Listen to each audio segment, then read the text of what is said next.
இணை கற்பிக்கிற அல்லாஹ்வுக்கு பாரதூரமான காரியத்தை செய்கிற அந்த மேடையிலே நாமளும் போய் அமர்ந்தால் கலந்தால் நம்ம அந்த வேலைக்குள்ள தாண்டிட்டோம். வேலையோடு நிக்க வேண்டிய நம்ம மேலே ஏறிட்டோம்னு வைங்க, நம்ம காணா போயிருவோம், நம்முடைய இஸ்லாம் காணாமல் போய்விடும். மேடையிலே வைத்துக் கொண்டு காலில் வந்து விடுவார்கள்.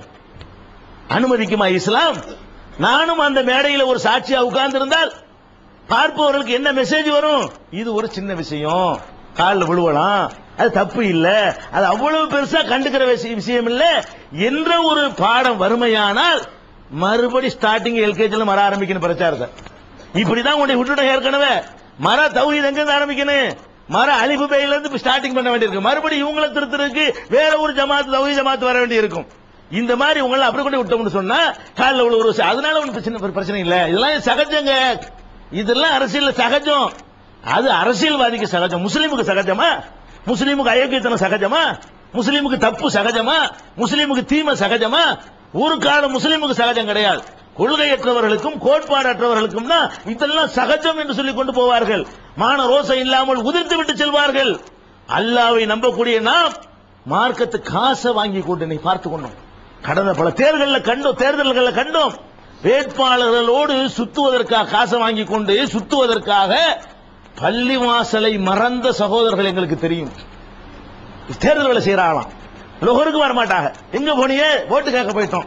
அசருக்கு வரமாட்டாங்க. 5 வேளை தொழுது இருந்தவன், 5 வேளை தொழுது கொண்டிருந்த ஒருத்தனை இந்த 2 மாச போதை நல்ல காரியம் தான் செய்ய போறான். இவன் செய்ய போறது மார்க்கத்தில் தடுக்கப்பட்ட காரியம் இல்ல. அதாவது ஒரு தீய சக்தி வரக்கூடாது, அது தவிர்க்க நமக்கு பாதுகாப்பு என்பதற்காக களம் இறங்கும் பொழுது இதை மறந்துட்டு இறங்குறதா?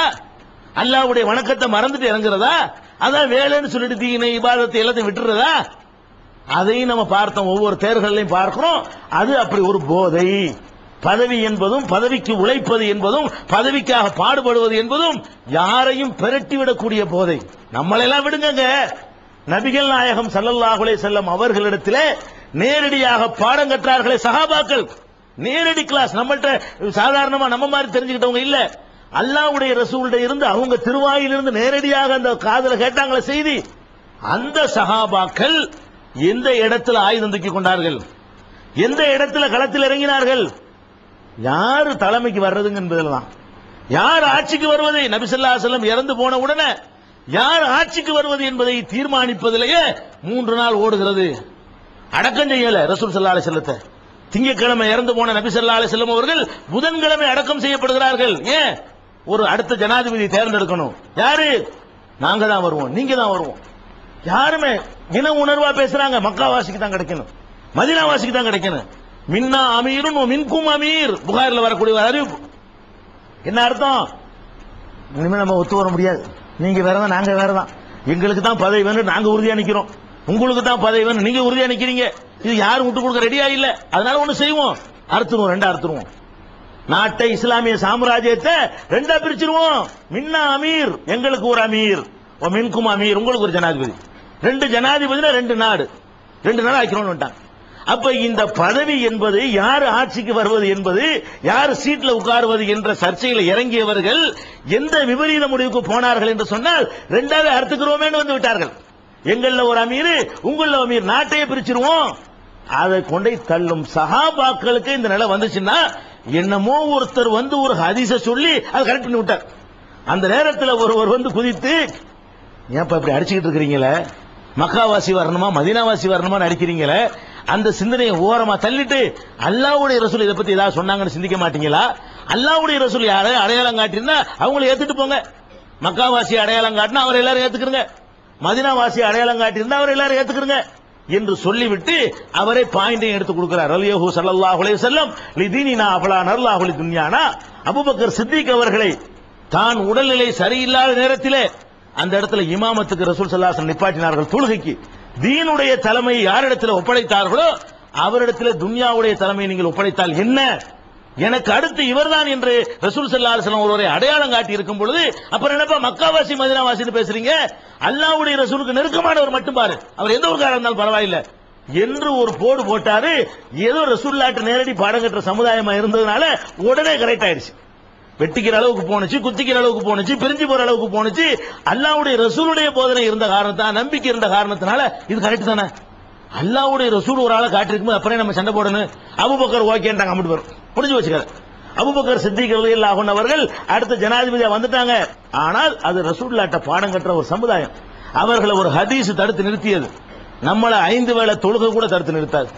5 வேளை தொழுகை கடமைன்னு தெரியும், எலெக்ஷன் நேரத்தில் கடமை இல்ல என்ற அளவுக்கு ஆயிரும். சொல்ல மாட்டோம். எலெக்ஷன் வந்துருச்சுன்னு சொன்னா அதுல நம்ம மாட்டு சுத்த ஆரம்பிச்சிடும். நிறைய பேர் தொழுகை காணாம போயிடுறாங்க. பணம் வாங்கி ஏமாத்தியவர்கள் இருக்கிறார்கள். எலெக்ஷன் வேலை போறோம்னு சொல்லிட்டு அவங்கள்ட்ட பணத்தை வாங்கி 1 லட்சம் ரூபாய் வாங்குறது, 2 லட்சம் ரூபாய் வாங்குறது, 5000 ரூபாய் திங்கிறது, 1,95,000 சாப்பிடுறது, செலவழிச்சு. என்ன நினைப்பான்? இஸ்லாமிய தாவாவும் பாதிக்கும். அட, மனிதனுடைய காசை எந்த இடத்துல எடுக்கிறது நமக்கு ஹலால்? அவனா மன விரும்பி தருவதை தவிர. கடைசி ஹஜ்ஜில நபி ஸல்லல்லாஹு அலைஹி வஸல்லம் சொன்ன எச்சரிக்கை தான், மக்களே பிறருடைய சொத்து எப்போது உங்களுக்கு ஹலாலாகும்? அது முஸ்லீம் சொத்தா இருக்கட்டும், அது இந்து சொத்தா இருக்கட்டும், கிறிஸ்தவன் சொத்தா இருக்கட்டும், எவன் சொத்தா இருக்கட்டும், உனக்கு எப்ப ஹலால் ஆகும் தெரியுமா? அவனா விரும்பி உனக்கு எதை தருகிறானோ உனக்கு என்று, அதை தவிர வேறு எதுவும் உனக்கு ஹலால் இல்லை என்று இறுதி பேருரையிலே நபிகள் நாயகம் ஸல்லல்லாஹு அலைஹி வஸல்லம் அவர்கள் நம்மளுக்கு எச்சரிக்கை பண்ணாங்க. இன்னைக்கு என்ன தெரியுமா?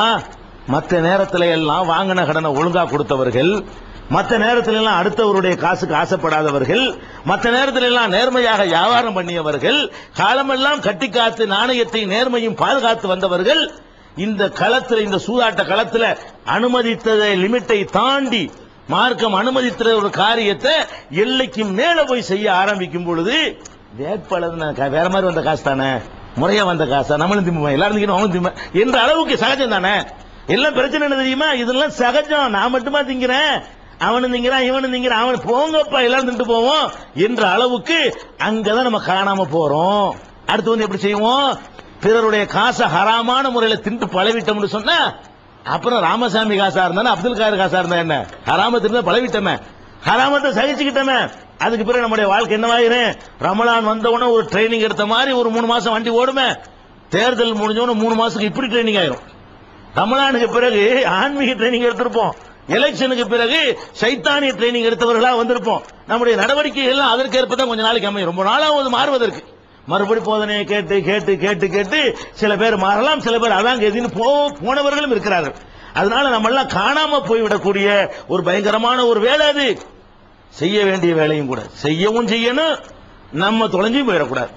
செய்யவும் செய்யணும், நம்முடைய நாணயம் அங்கே நிறுத்தப்பட வேண்டும், நம்முடைய நேர்மை அங்கே நிறுவப்பட வேண்டும், நம்முடைய ஒழுக்கத்திற்கு எந்த ஒரு பங்கும் வந்துவிடக்கூடாது, நம்முடைய உழைப்புக்கு வீணாக்கி விடக்கூடாது. இதெல்லாம் அங்க நடக்கிற காட்சி. என்னென்ன நடக்கு நீங்க பாருங்க. எல்லா விதமான அயோக்கியத்தனங்களும் தண்ணி கூட அடிப்பார்கள் கலந்து. நம்ம பார்த்திருக்கோம் எத்தனை பேர் எலெக்ஷன் வேலைக்குன்னு போனவர்கள் சில பேர் உறுதியாக நின்று விட்டாலும், அதை போட்டா தாங்க ராத்திரி பால கத்த இயலும், அதை போட்டா தாங்க கோஷம் போட இயலும், அதை போட்டா தாங்க நமக்கு சரிப்பட்டு வரும்னு சொல்லி அதுல 2 பெக்கு ஊத்துற ஆட்கள் இருக்கத்தான் செய்யுது எலெக்ஷனுக்காக வேண்டி. அப்ப இதான் நம்ம வேலைய. எதுக்கு இதை சொல்ல வர்றோம்னா, நபிகள் நாயகம் ஸல்லல்லாஹு அலைஹி வஸல்லம் அவர்கள் அனுமதிக்கப்பட்ட காரியங்களுக்கு பக்கத்தில் இருக்கிற தீமையான காரியத்தை தான் கடுமையான எச்சரிக்கை செய்திருக்கிறார்கள். ஏன்னா அதெல்லாம் நம்ம விழுந்துருவோம். நான் இறங்கினாலும் அதாங்கது, நீங்க இறங்கினாலும் அதாங்கது, யார் இறங்கினாலும் அதாங்கது. ஏன்னு கேட்டா பக்கத்துல இருக்குது. பக்கத்துல இருக்கக்கூடிய நேரத்தில் ஒரு நேரம் இல்லாட்டி ஒரு நேரம் நம்மளுக்கு அது சரின்னு தேவணும். எந்த ஒரு தப்பையுமேங்க ஜீரணிச்சு பழகி கொண்டு வைங்களேன், அந்த தப்பு தான் சரி என்ற மாதிரி நம்ம மென்டாலிட்டி உண்டாயிரும். ஒரு பக்கத்தில் கொண்டாந்து கல்லு கடையை திறக்கிறான் வீட்டு பக்கத்தில், முதல் நாளைக்கு என்ன செய்வீங்க? எதிர்ப்பீங்க. என்ன எங்க தெருவில் இருப்பியா, பாத்துருவோமா அப்படிம்பீங்க. அவன் எடுக்கல. ஒரு வாரம் ஆகுண்டு வைங்களேன், அந்த வீரியத்தில் ஒரு 75 தான் இருக்கு, 25 குறைஞ்சு போயிடும். இன்னும் பிரிச்சு விட்டாங்களே, எடுக்க மாட்டேங்கிறாங்களே. இன்னொரு வாரம் ஆச்சுன்னு வைங்களேன், அது சாதியமா போயிடும். இன்னொரு 15 நாள் ஆச்சுன்னு வைங்களேன், என்னப்பா வியாபாரம் நல்லா இருக்கான்னு நம்ம அவன்கிட்ட கேட்போம். அந்த கல்லு கடைக்காரன்டைய எப்படி பறக்காத வியாபாரம் நல்லா போயிட்டு இருக்குதா, என்ன செய்தி, கொஞ்சம் பேப்பர் கொண்டு படிச்சு தர்றேன், அப்படி போயிடுவோம். அப்புறம் என்ன ஆகும்? அப்புறம் கொஞ்சம் ஊத்தி தாங்களேன்னு வந்துருமா இல்லையா? அப்ப அந்த தீமையான காரியங்களை நம்ம போர்ஸாக